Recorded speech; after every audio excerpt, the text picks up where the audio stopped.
Muborak Ramazon kirib kelyapti. Muborak bo'lsin Ramazon. Biz ustimizga birodarlar, xayriyat, barakat, mag'firat hamda do'zaxdan ozod bo'lishlik oyi, Ramazon oyi kelyapti. Muborak bo'lsin. Bu muborak oyda Alloh taoloning rahmati va marhamati mu'minlarga serob bo'lib yog'ilib turadi. Kim mana shu oyning xayriyatidan mahrum bo'lgan bo'lsa, haqiqatan mahrum odam ekan. Chunki Alloh biladi birodarlar, keyingi Ramazonga biz yetamizmi, yo'qmi?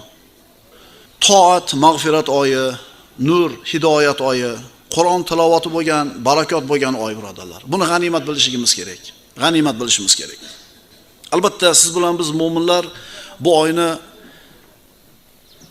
hurmati siz bilan bizni qalbimizda oliy, makonati ulug' birodarlar. Mana shu oyda butun olamlarga rahmat bo'lib Muhammad Mustafa sallallohu alayhi vasallam payg'ambar bo'lib yuborilganlar. Rasululloh sallallohu alayhi vasallamning mana shu